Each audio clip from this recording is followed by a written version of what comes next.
Welcome back. खुल के बोल में बात होगी खुल के खेल की। और पाकिस्तान और अमेरिका के बाद पाकिस्तान और इंडिया का जो मैच था, दोनों में पाकिस्तान की ये शिकस्त जिसने शायकीन को ना सिर्फ मायूस किया बल्कि उन्होंने इस वक्त आग बगोला कर दिया। पूरी कौम जो है वो अपनी क्रिकेट टीम के हवाले से क्या कमेंट्स कर रही है, इस पर भी बात करते हैं। और इसके साथ साथ अब तो चेयरमैन पीसीबी जो है, पार्ट टाइम चेयरमैन पीसीबी, वो भी बोल पड़े हैं। तो क्या होने जा रहा है, बात करने के लिए हमारे साथ इस वक्त पैनल में मौजूद हैं हसनैन लियाकत और हसन रजा। मैं दोनों पैनलिस्ट को वेलकम करता हूं शो में।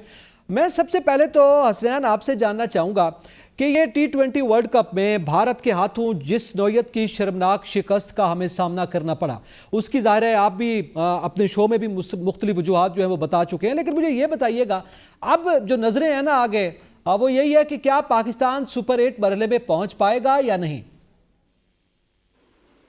सबसे पहले आपका शुक्रिया। देखिए, ये पाकिस्तानी अवाम की ख्वाहिशात है और ये हमारी छोटी छोटी मासूम ख्वाहिशात है। लेकिन अब मैं आपको थोड़ा सा अच्छी खबर तो नहीं बताऊंगा। बुरी खबर ये है कि अमेरिका का जो आयरलैंड के साथ मैच है वो जुमे को फ्लोरिडा में है, और फ्लोरिडा का जो वेदर है वो बहुत ही तशवीशनाक है। अभी भी अगर आज या कल का भी वेदर आप देखेंगे, पूरे हफ्ते का वेदर, वहां पे 90% जो बारिश की प्रेडिक्शन है। सो अगर 90% बारिश की प्रेडिक्शन हुई तो वहां पे 5-5 ओवर की भी गेम नहीं हो सकी, क्योंकि T20 में मिनिमम एक साइड अगर 5 ओवर खेल ले और दूसरी साइड भी 5 ओवर खेल ले, उसके बाद रिजल्ट आ जाता है।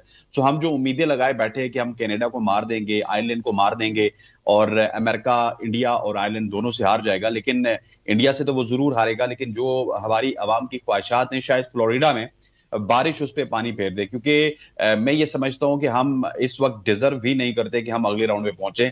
जिस तरह हमने अमेरिका से शिकस्त खाई, जिस तरह हमने इंडिया से शिकस्त खाई, यार इतनी बारी बरकम आपकी टीम, इतने बड़े बड़े सुपरस्टार, T20 में 4000 प्लस रन बनाने वाले बाबर आजम, फिर 3000 प्लस रन बनाने वाले रिजवान, फिर फखर जमान, फिर इफ्तिखार और फिर नंबर 1 ऑलराउंडर शादाब खान के होते हुए हम 120 रन का टारगेट नहीं अचीव कर सके। तो मैं समझता हूं कि कौम ये फजूल दुआएं कर रही है कि हम किसी तरह सुपर 8 में पहुंच जाएंगे। सुपर 8 में भी पहुंच के जिस तरह की तगड़ी टीमें आगे होंगी तो हमें हजीमत का ही सामना करना पड़ेगा। अच्छा, इसी में हसन रज़ा, जैसे अभी हसनैन ने कहा है ना कि वहाँ पे बारिश जो है वो पानी फेर देगी, उससे पहले टीम ने खुद पानी फेर दिया। यहाँ तो बहाने के लिए हमारे पास बारिश ही नहीं थी कि हम एक्सक्यूज़ पेश कर सकें कि जनाब बारिश है तो ये हो गया और वो हो गया। लेकिन अब आप क्या समझते हैं? दूसरी जानिब अभी जैसे जिक्र हुआ कि हमारे जो पार्ट टाइम चेयरमैन पीसीबी हैं और पार्ट टाइम वजीर दाखिला हैं मोहसिन नकवी साहब, वो हर जगह जहाँ टीम जा रही है वो भी वहाँ पे पहुँच जाते हैं। वो पता नहीं वहाँ जाके क्या करते हैं क्या नहीं करते। वो सुन्नी इत्तेहाद काउंसिल के सरबराह ने पार्लियामेंट में एक कमेंट किया था, क्या वही फैज़ बांटने जाते हैं? मगर वो लेक्चर भी देते हैं टीम को, मगर रिजल्ट्स नहीं आते। कितनी हद तक आप समझते हैं कि वो जो इस वक्त बात कर रहे हैं वो खुद अपने आप को जस्टिफाई कर पाएंगे? देखिए, जस्टिफाई करने की अब जरूरत नहीं है। जिस तरह से हम देख रहे हैं, आयरलैंड से सीरीज हुई, वहां पर हम आयरलैंड से मैच हार गए। इंग्लैंड में देखा, इंग्लैंड के अगेंस्ट 2 मैचेस हम लोग वहां पर हारे। न्यूजीलैंड की अगर बात करें तो शाहीन को आपने कप्तान बनाया, शाहीन शाह अफरीदी को, वहां पर 4 मैचेस न्यूजीलैंड से हम हार गए। तो कब तक ये चीजें चलती रहेंगी? अब आवाम को इतना दिलासा देने के बावजूद भी आप देख लें कि रिजल्ट क्या है, और बिल्कुल एक्सपेक्टेड नहीं था कि ये वर्ल्ड कप में ऐसा हैपन हो जाएगा। और हम एशिया कप से ये अपने प्रोग्राम में, दीगर प्रोग्राम में बात करते हुए आ रहे हैं कि हमारा बैकअप प्लान क्या है। हम T20 फॉर्मेट, हम फ्रेंचाइज क्रिकेट को बहुत तरजीह दे रहे हैं।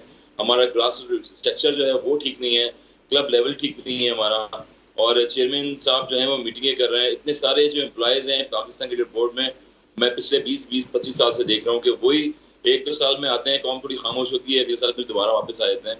कोई स्ट्रक्चर नहीं नजर आता स्ट्रक्चर। और बांग्लादेश में अगर देखें, हम लीग खेलने जाते थे वहाँ पर, उस टीमों ने इतना इंप्रूवमेंट कर लिया। आयरलैंड में हम लीग खेलते थे वहाँ पर बेलफास्ट में, वो टीम कहाँ से कहाँ चली गई। अफगानिस्तान की टीम देख लें, जिनके पास रिसोर्सेज नहीं है खेलने के लिए, जिनके पास सोर्स ऑफ इनकम नहीं थी, उनके पास डेली अनाउंसेस नहीं था मैचों में खेलने के लिए, आज वो टॉप क्लास की क्रिकेट टीम बन गई है। तो मेरे ख्याल में अब कितना दिलासा देंगे? 25 करोड़ की आवाम जो है वो थक चुकी है और बहुत ही मायूस हुई लास्ट मैच में कि 120 रन आपसे नहीं हो पा रहे। हम यही बात करते हैं कि टेम्परामेंट प्लेयर के पास लेके आए। टेम्परामेंट कहाँ से आएगा? सबको नजर आ रहा है कि ड्रॉप इन पिच है। फर्स्ट टाइम एवर अमेरिका में ये वर्ल्ड कप होने जा रहा है, वहाँ पिचेस ऐसी हैं, आपको सिंगल डबल करने हैं, 4 रन का एवरेज है, और आप एक टॉस भी आप जो है वो जीत चुके हैं। टॉस जीत के अगर आपकी पहली बैटिंग होती तो मेरे ख्याल में 80-85 रन से पूरी टीम आउट हो जाती जिस तरह से खेल रही थी, और रन और बॉल का डिफरेंस नजर नहीं आया। फिर गैरी क्रिस्टन ने बताया कि वो अभी लेटेस्ट न्यूज ये थी कि गैरी क्रिस्टन जो है पिछले चैंपियंस ट्रॉफी तक जो है मौजूद थे पीसीबी के साथ कॉन्ट्रैक्ट में, मगर अभी तक की रिसोर्सेज ये बता रही हैं कि गैरी क्रिस्टन ने भी हार मान ली, क्योंकि उससे पहले इंडिया के कोच थे वो, और उनको सरप्राइज हो गया है। और उससे पहले मिकी आर्थर आए, फिर जेफ लॉसन आए, फिर बॉब विल्मर जैसे कोचेज आए जब हम आयरलैंड से हारे। तो मेरे ख्याल में हमें वो क्रिकेटिंग पॉइंट ऑफ व्यू से सोचना चाहिए। क्रिकेटर जो हम लोग खेलते हैं, पाकिस्तान को रिप्रेजेंट किया, उन क्रिकेटरों को लेके आए जिनको यंगस्टर्स कोचिंग कर सकें, उनको बेसिक क्रिकेट बताएं, उनको मॉडर्न क्रिकेट बताएं कि आगे फ्यूचर में मॉडर्न क्रिकेट किस तरह से खेली जाती है। सही। अच्छा, इसी पे हसनैन, हम पार्ट टाइम वज़ीर दाखिला और पार्ट टाइम चेयरमैन पीसीबी का जिक्र कर रहे हैं। आज उन्होंने बयान दिया जनाब, बयान दाग दिया जब हम हार चुके ना, वो कहते हैं ना कि अब क्या पछताए जब चिड़ियाँ चुग गई खेत, तो वही सूरत हाल है। उन्होंने कहा जी अब सर्जरी की ज़रूरत है, पहले हमने छोटी सर्जरी की, अब बड़ी सर्जरी करेंगे। देखिए, यही वजीर दाखिला और यही चेयरमैन पीसीबी हमें ये कहते हुए नजर आते थे कि आपने इस टीम को सपोर्ट करना है, वर्ल्ड कप के दौरान आपने कोई बात नहीं करनी, और आज खुद वो सर्जरी की बात कर रहे हैं। वजीर दाखिला वो ऑलरेडी हैं, सेनेटर वो ऑलरेडी हैं, पीसीबी के चेयरमैन वो ऑलरेडी हैं, लेकिन आज हमें पता चल गया कि वो शायद डॉक्टर भी हैं कि अब छोटी सर्जरी की बजाय बड़ी सर्जरी करेंगे। लेकिन मैं आपसे निक्का बड़ा ऑपरेशन भी कर रहे हैं। ठीक है, निक्का जी हाँ, वो बड़ा ऑपरेशन करेंगे। पहले निक्का किया था, लेकिन अब बड़ा करेंगे। लेकिन एतजाज साहब, मैं आपसे ये पूछना चाहता हूँ, आप मुझे बता दीजिए कि बाबर आजम को वापस कप्तान किसने लगाया? मोहसिन नकवी ने। गैरी क्रिस्टन को कोच किसने लगाया? मोहसिन नकवी ने। ये जो 4 जफर मोज है सिलेक्टर्स की, 7 सिलेक्टर किसने लगाए? मोहसिन नकवी ने। इस टीम में जो 15 प्लेयर्स थे उनको फाइनलाइज किसने किया? मोहसिन नकवी ने। सो तमाम तर चीजें अगर मोहसिन नकवी साहब ने की हैं तो कम से कम दिल बड़ा करके सामने आके ये तो कह दें कि मैं अपनी हार को एक्सेप्ट करता हूं। हम ठीक है जी, हम कहते हैं जी कि आप इस्तीफा ना दें, आप बड़े पावरफुल हैं, लेकिन मैं समझता हूं मोहसिन नकवी साहब और वहाब रियाज के ऊपर यह जिम्मेदारी बनती थी। जितने बारी बरकम उनके पोर्टफोलियो हैं, जितने बारी बरकम उनके मामलात है पीसीबी में, कि उनकी तरफ कोई उंगली उठा के बात नहीं कर सकता, तो उनके अंदर इतना करी जरूर होना चाहिए था कि इतनी इबरतनाक शिकस्त के बाद जो हमें अमेरिका के खिलाफ हुई और उसके बाद इंडिया के खिलाफ हुई कि हमारी टीम 120 रन नहीं बना सकती, उसके खिलाफ शिकस्त के बाद कम से कम रेजिग्नेशन ना भी आता ना तो एक नदामत का मैसेज जरूर आता।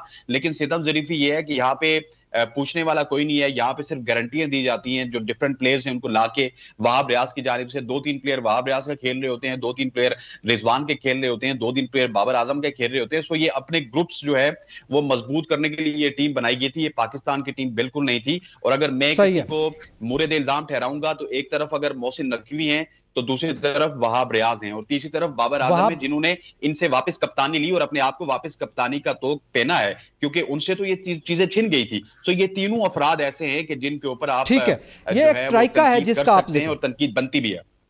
आप ट्राइके का जिक्र कर रहे हैं, ये ट्राइका है जो जिम्मेदार है उनकी जिम्मा। शोएब जट साहब ने भी बयान किया है। शोएब भाई बताइएगा, ज़ाहिर है मैच के बाद तो फिर क्या सूरत हाल है और क्या कहा जाए, यकीनन उस पर आप भी कमेंट कर दीजिएगा। लेकिन साथ साथ हम ये बात कर रहे हैं कि हमारे जो पार्ट टाइम वज़ीर दाखिला और पार्ट टाइम चेयरमैन पीसीबी, बल्कि अब पार्ट टाइम वो सर्जन भी हैं, वो जो बयान दे रहे हैं वो कितने जिम्मेदार हैं, और इसके साथ साथ अब आगे की हम क्या उम्मीद रख सकते हैं? इसके बाद क्या कोई फौरी सर्जरी होगी, उसके बाद हम सुपर 8 मरहले में पहुंच पाएंगे? देखिए, पहले तो मैच में मैं कमेंट करना ही नहीं चाहता ना, लेकिन जो आपने ये पार्ट टाइमर्स की इतनी बड़ी बात की है उसमें एक चीज अगर मेरे उस पर भी ऐड कर ले और फुल टाइम ट्रैवलर भी इस्तेमाल कर लेना कि तू जिधर जिधर आए उधर आओ।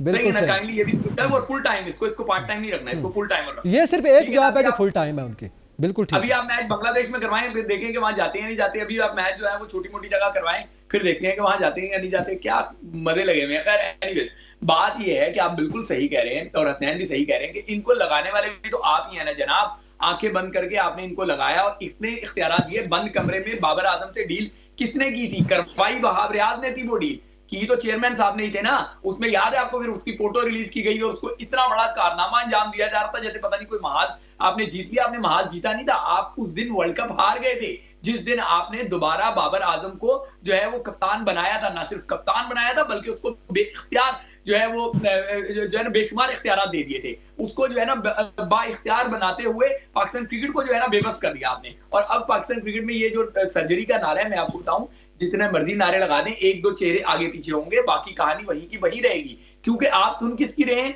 वहाब रियाज की। आप मान किसकी रहे हैं? वहाब रियाज की। आप देख किसको रहे हैं? वहाब रियाज को। आपके मशवरे कौन दे रहा है? वहाब रियाज। सब कुछ वहाब रियाज कर रहा है। तो वहाब रियाज ने ही तो डील की है इमाद वसीम से, वहाब रियाज ने ही तो डील की उस्मान खान से, वहाब रियाज ने ही तो डील की है बाबर आजम से। तो सारी डिले तो वहाबियाज कर रहे हैं और वो सारे फैसले जो है बैकफायर कर रहे हैं, तो उन बैकफायर करने वालों से आप दोबारा एडवाइस लेके सर्जरी करेंगे। तो ये तो ऐसे ही है कि एक अच्छा सर्जन जो है वो किसी कंपाउंडर से या किसी अताई डॉक्टर से एडवाइस दे और उस पर वो जो है ना ऑपरेशन करे, तो क्या ऑपरेशन सही होगा? पाकिस्तान क्रिकेट में एक बड़ा तब्दीली की जरूरत है और उस बड़ी तब्दीली के लिए आपको नेक्स्ट स्टेप उठाना पड़ेगा। जी ठीक है। अच्छा, इसी तरह आप क्या समझते हैं, ज़ाहिर है वो भी तनकीद की जद में रहते हैं और इसी तरह वहाब रियाज का भी ये मामला सामने आया है, तो हम इस पे मज़ीद भी बात करते हैं, लेकिन सूरत हाल जो है वो इस वक्त ये है कि हमें ब्रेक की तरफ बढ़ना है। ब्रेक के बाद अपनी गुफ्तगू को जारी रखेंगे, हमारे साथ रहिएगा।